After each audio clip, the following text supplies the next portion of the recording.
While Java applications are standalone programs, Java applets usually run within a web browser. When a user encounters an applet encoded in an HTML web page, their browser downloads the applets from the web server and executes them on their system. Although the user's system is the one actually executing the applet, Java has many security features, which protects the user from malicious code. Each browser enacts its own security procedures for what an applet can and can't do. Here are some general security guidelines browsers adhere to. Security concerns with Java applets. Applet restrictions.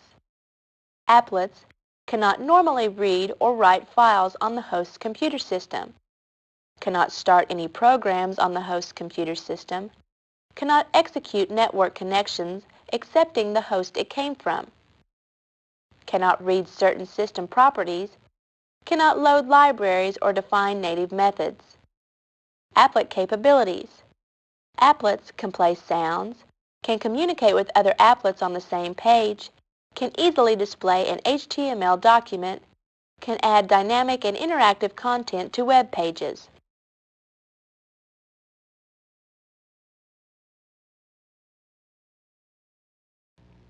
Before we can construct our first applet, we need to understand how they work. Let's explore the basic operations of an applet. Our first step in creating an applet is to import any class files we wish to use from other packages. This will reduce the amount of programming we must do. To do this, we use the keyword import. This allows our applet to use classes and methods already defined in the JDK. The name of the class we are importing. The semicolon signals the end of the statement. This import statement loads up information by the compiler to access predefined capabilities from existing classes. Common examples of classes we might use would be the Applet class to provide the structure for our applet or the Graphics class to assist us with drawing to the screen. Import statements always end in a semicolon. The next step in creating our applet is to create a subclass of the class applet from the java.applet package. We create the subclass with the line, public class, our class extends java.applet.applet open curly bracket, where our class is the name of the class we are creating.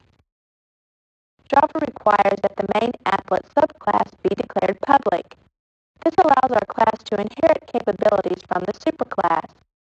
The superclass we are inheriting from. Note, all applets must extend the java.applet.applet. This begins the class definition block. This line enables our class to inherit behaviors from the java.applet.applet superclass. These behaviors include being able to work within the browser itself, reacting to mouse and keyboard inputs, and most importantly, initiating the execution of the applet.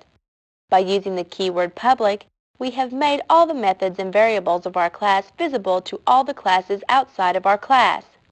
For Java, this is a requirement of our main applet class.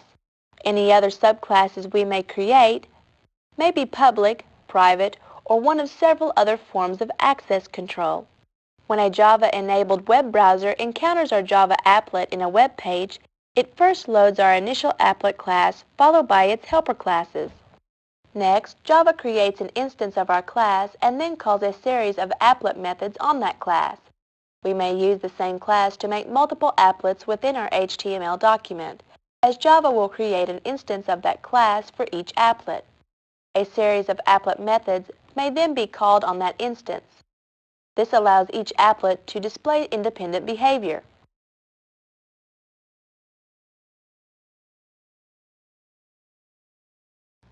In an applet's execution, there are 5 methods that are very important. Every activity in a Java applet is initiated by its corresponding method. The browser calls upon this method when the applet is executed. Each of these activity methods has a default implementation of doing nothing. To achieve activity, we must override these defaults with the keyword void. We'll learn more about the void keyword when we examine our next line of code. Let's now learn about the 5 most important methods in an applet's execution. 5 of the most important methods in an applet's implementation are: they can initialize themselves, they can start running, they can stop running, they can perform a final cleanup after themselves by destroying any running objects or threads before the browser exits. They can paint or draw something onto the screen.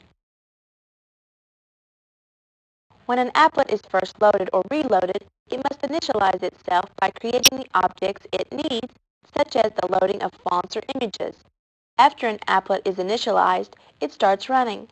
An applet will usually stop when a web browser moves onto another page, or is reduced to an icon. But when the browser window containing the applet becomes active again, the applet starts running once again. Starting and stopping may occur several times over an applet's life, while it is initialized only once. Just before a browser exits or releases an applet, it cleans up after itself by destroying any running threads or other consumed resources. The keyword paint is responsible for an applet drawing anything on the screen. This may be drawing a line, coloring background, image, or text. Let's look at a line of code to create an object from the graphics class. This indicates no return value for the method. This is the parameter object G of the graphics class.